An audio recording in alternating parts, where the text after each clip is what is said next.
ලස්සන ගමක පුංචි පවුලක් ජීවත් වුණා. මේ පවුලේ හිටියේ සිගිති. ඇය හරීම කටකාර මුරණ්ඩු කෙල්ලෙක්. සිගිතිගේ අම්මා ප්‍රියානී ඇය හරීම කරුණාවන්තයි. සිගිතිගේ තාත්තා සුමතිපාල. ඔහු ටිකක් සැරපරුෂයි. සිගිතිගේ මුරණ්ඩුකම් හන්දම ඇයට යාළුවොත් හිටියේ නෑ. හා සිරිමල් මම අල්ලගන්නම තමයි හිටියේ. ඇයි ඔයා ප්‍රින්සිපල්ට කියලම් කියන්නේ? මම ඉස්කෝලේ පොත් ගෙනන්න නැති එක ඔයාට වැඩක් නෑනේ.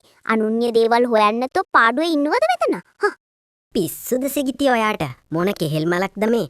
මම මොකටද ඔයා ගැන කියලම් කියන්නේ? ඉන්නක මං කියනවා අපේ අම්මට. ඔයාට යාළුවෙක්වත් නැත්තේ ඔය හන්ද තමයි.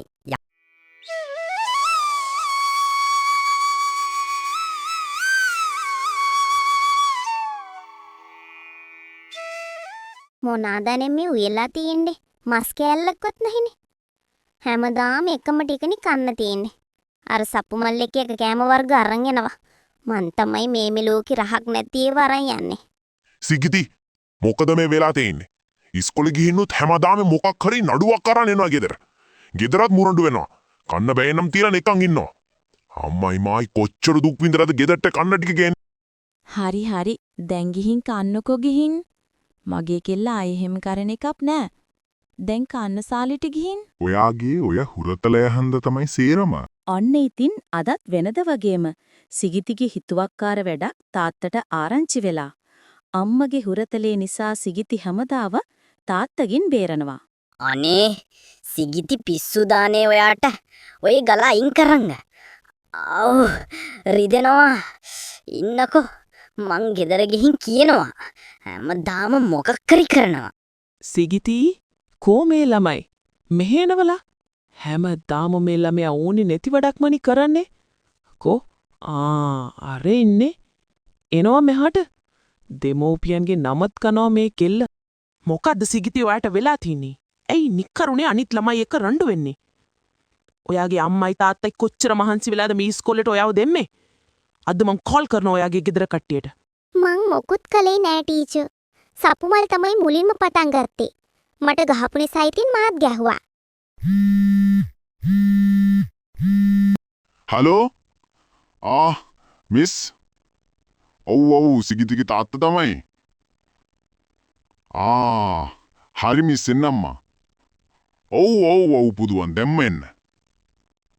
අනේ ඇත්තමයි සෝමාවති. මට ඔය කෙල්ල දකිද්දිත් ඒකි ළමෙක් කියලා තමදකයි. මහයුන් බගේ කතාව. අපේ සපු මල්ට මොනහරි වුණා නම් තමයි මන් මහ දෙන්නටත් කියලා දෙන්නේ. ඒක තමයි අපේ මහත්තයා. එක දවසක් හරියට එක දේවල් සිගිති කියලා තිබුණා අපේ පුතාට. ඊට පස්සේ ඊයේ ගලක් තියලා ඔළුවට තද කරාලු. බලමුකෝ. හද ටීචර් එන්න කිව්වලුනි. සිගිතිගේ අම්මයි තාත්තයි මේ ළමයා ගැන නම් මට තීරණයක් ගන්න වෙනවා. ඔයාලට දුවව හදාගන්න බැරි නම් මට සිද්ධ වෙනවා සිගිති වාස් කරන්න. ඔයාලම තීරණය කරන්න මොකද්ද කරන්න ඕනේ කියලා.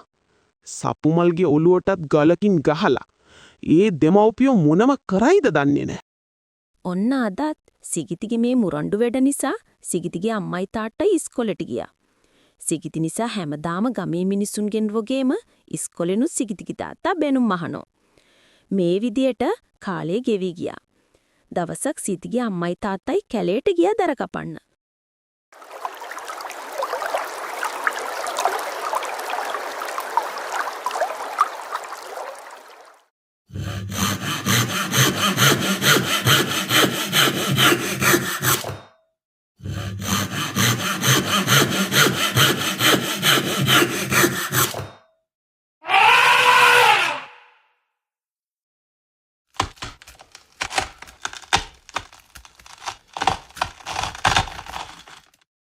සිගිතිගේ අම්මයි තාත්තයි කැලේ දර කපමින් හිටියා.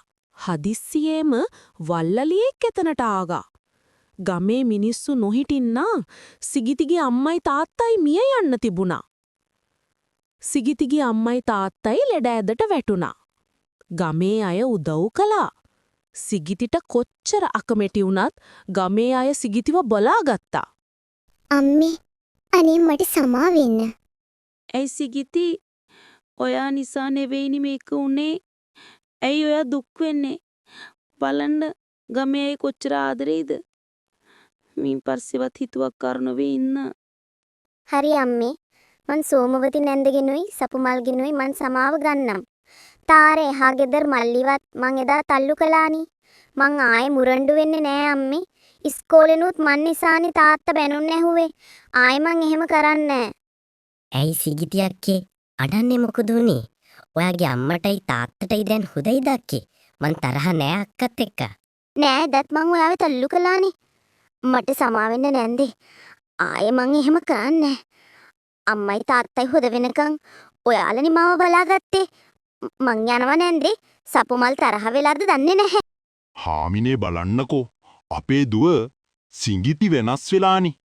කොච්චර මුරණ්ඩු වැඩ කළාද මේ කෙල්ල. ඒකනම් ඇත්ත අපේ මහත්තයා. මේ ළමයි හැදෙන්න අපිට මොනා හරි වෙන්නම ඕනි. ඉස්කෝලේ මිසුද්දෙන් හොදයි කිව්වා අපේ දුවා. දැන් හැමෝම එක්ක සතුටින් ඉන්නවනි.